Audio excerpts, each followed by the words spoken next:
किसान साथियों, आज की वीडियो में हम कुछ ऐसे तरीके आपको बताएंगे जिनका इस्तेमाल रोपाई के समय अगर आप करते हैं, धान में बेहतरीन कल्ले आएंगे, ज़बरदस्त फुटाव होगा और बढ़िया उत्पादन भी आपको देखने को मिलेगा। तो ये पूरा वीडियो किसान साथियों आप ज़रूर देखिएगा। बहुत ही छोटी वीडियो में कंप्लीट जानकारी देने का प्रयास करेंगे और कोई भी सुझाव या कमेंट आप करना चाहें तो नीचे कर सकते हैं। वीडियो को लाइक करिए, चैनल को सब्सक्राइब भी करिए। तो चलिए जानते हैं क्या करना चाहिए किसान साथियों जिससे कल्ले ज़्यादा आ जाएँ। तो सबसे पहली बात तो ध्यान देना चाहिए कि आपको समय से धान की रोपाई करनी है। समय से रोपाई करने से स्वाभाविक रूप से सब कुछ अच्छे से घटित होता है, अच्छे कल्ले का फुटाव आने की संभावना ज़्यादा रहती है। अगर आप देर से रोपाई करते हैं, कल्ले का फुटाव कम होता है। ये तो बेसिक बातें कुछ आप जान लीजिए, हो सकता है आपको पता हो, लेकिन ये भी ज़रूरी होता है। 21 से 25 दिन के पौधे की रोपाई करिए, स्वस्थ नर्सरी वाले पौधे की रोपाई करिए। रोपाई करते समय उचित मात्रा में पानी होना चाहिए, 3-4 दिन तक पानी भरा रहना चाहिए। इसके साथ साथ खरपतवार का नियंत्रण भी करना पड़ेगा। तो ये सब बातें जो बुनियादी बातें होती हैं, भले ही आपको पता हो लेकिन आप ध्यान नहीं दे पाते हैं, जिससे भी कहीं ना कहीं आपके कल्ले निकलने में कमी रह जाती है। कुछ खादों की भी बात करेंगे। खाद अगर आप सही समय पर नहीं डालेंगे तो भले ही आप कुछ भी डाल लीजिए, काम नहीं करेगा। तो सबसे पहले जो बेसल डोज वाली हम खाद डालते हैं उसके बारे में चर्चा करते हैं, यानी पहली खाद जो हम डालते हैं। अब पहली खाद काफ़ी मायने रखती है किसी भी फसल में अच्छा उत्पादन पाने के लिए, चाहे कल्ले बढ़ाना हो चाहे पैदावार बढ़ाना हो। तो पहली खाद के रूप में आप 3-4 खादों का इस्तेमाल करिए, उसी के साथ कुछ अन्य चीज़ों का इस्तेमाल करेंगे तो अच्छे कल्ले आएंगे। तो सबसे पहले आपको इस्तेमाल करना चाहिए एसएसपी।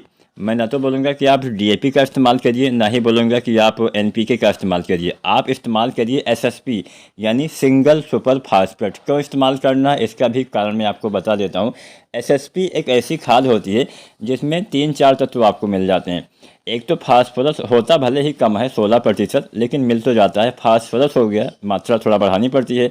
तो 16% आपका फास्फोरस एसएसपी यानी सिंगल सुपर फास्फेट में पाया जाता है। इसके साथ 11% के आसपास सल्फर भी पाया जाता है और कैल्शियम की मात्रा 19% से लेकर 21% तक हो जाती है, किसी में ज़्यादा किसी में कम।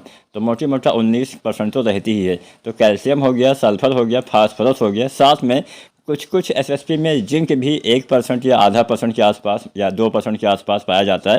तो सब अलग अलग कंपनियों में अलग अलग मात्राएं होती है, लेकिन ये 3 तत्व फास्फोरस, सल्फर और कैल्शियम, ये 3 तत्व तो सभी एसएसपी में होते हैं। कुछ में जिंक भी पाया जाता है। अब यहाँ पे सल्फर कैल्शियम क्यों ज़रूरी है, आपको पता ही होगा कि हमारी मिट्टी में धीरे धीरे सल्फर की भी काफ़ी ज़्यादा कमी होने लगी है। सल्फर की कमी होने से नई पत्तियों में पीलापन आ जाता है, पौधे की ग्रोथ उतना अच्छे से नहीं हो पाती है और बाद में आपको सल्फर भी डालना पड़ता है। तो ऐसी दशा में अगर आप एसएसपी का इस्तेमाल करते हैं तो सल्फर, कैल्शियम, फास्फोरस ये तीनों तत्व आपके पौधे को मिल जाते हैं। तो पहली खाद आपको एसएसपी डालना है। मात्रा बता देता हूँ, लगभग आपको मात्रा लेना है 90 से लेकर 110 किलो। 90, 95, 100, 110 मतलब अपनी वैरायटी के पकने के समय के आधार पे। कोई वैरायटी जल्दी तैयार हो जाती है तो 90 से 95 किलो डालिए।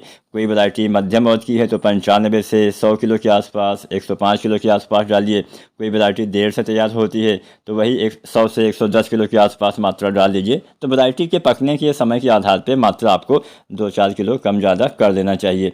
तो ये तो एसएसपी हो गया, मात्रा मैंने आपको बता ही दिया। संपूर्ण मात्रा रोपाई से पहले डालना है, इस बात का ध्यान देना है। रोपाई करने से पहले अंतिम जुताई के आसपास अगर आप इन खादों का इस्तेमाल करेंगे तो ही ज़्यादा लाभ मिलेगा। तो एसएसपी हो गया। इसके साथ यूरिया अवश्य डालिएगा, क्योंकि एसएसपी में नाइट्रोजन नहीं पाया जाता है, पौधे को नाइट्रोजन की भी आवश्यकता पड़ती है। तो यूरिया लगभग 35 से 40 किलो आपको रोपाई के समय जब आप सिंगल सुपर फास्फेट डालेंगे तो उसी खाद में मिला के डालना चाहिए। इसके साथ अगली खाद आपको मिलाना है जो है पोटास। पोटास भी ज़रूरी होता है, पोटास की कमी से भी उत्पादन कम मिलता है। तो एमओपी पोटास जो 60% वाला आता है, लगभग आपको 30-35 किलो पर एकड़ के हिसाब से अधिकतम 40 किलो तक भी आप डाल सकते हैं। आपको इतनी मात्रा 1 एकड़ खेत में डालना होता है। तो पोटास आप चाहें तो 2 भागों में बांट के डाल सकते हैं, आधी मात्रा रोपाई के समय, आधी मात्रा 40-45 दिन पे, या फिर आप संपूर्ण मात्रा भी रोपाई के समय पोटास की डाल सकते हैं। तो ये 3 खादें तो आपको डालना ही डालना है। कल्ले बढ़ाने के लिए आपको सागरिका का इस्तेमाल करना चाहिए। इफ्को की सागरिका आती है, दानेदार रूप में 2 तरह से आती है। एक आती है सागरिका जेड प्लस, एक आती है सागरिका गोल्ड। बहुत सारे माइक्रो न्यूट्रिएंट्स इसमें पाए जाते हैं। तो इसका इस्तेमाल अगर आप करते हैं तो पौधे में कल्ले का फुटाव, सागरिका गोल्ड में तो ह्यूमिक एसिड भी पाया जाता है, फ्लोरिक एसिड भी पाया जाता है, जिससे जड़ों के विकास में और तेज़ी आती है। बहुत सारे माइक्रोन्यूट्रिएंट्स भी इसके अलावा पाए जाते हैं और पौधा वर्धक जो मतलब वृद्धि वर्धक जो हार्मोन्स होते हैं वो भी इसमें पाए जाते हैं, जिससे पौधे की वृद्धि को बढ़ावा मिलता है, पौधे में भोजन का निर्माण अच्छे से होता है, जिससे जब पौधे में अच्छे से भोजन बनेगा तो कल्ले का फुटाव और अच्छे से होगा, हरियाली आएगी, जो भी आप खाद डालेंगे पौधे उसको आसानी से ले पाएंगे। तो सागरिका 8 से लेकर 10 किलो पर एकड़ के हिसाब से आपको रोपाई के समय आप डाल सकते हैं, या फिर 1 सप्ताह या 10 दिन तक भी बाद में आप डाल सकते हैं। बहुत देर से मत डालिए, जितना जल्दी डालेंगे उतना ज़्यादा फायदा आपको दिखाई देगा।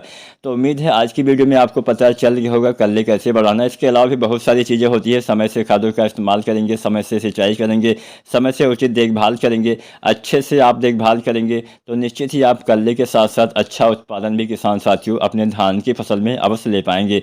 वीडियो अच्छी लगी हो लाइक शेयर करिएगा, चैनल को सब्सक्राइब नहीं किया SRJ किसान चैनल को सब्सक्राइब भी करें। धन्यवाद।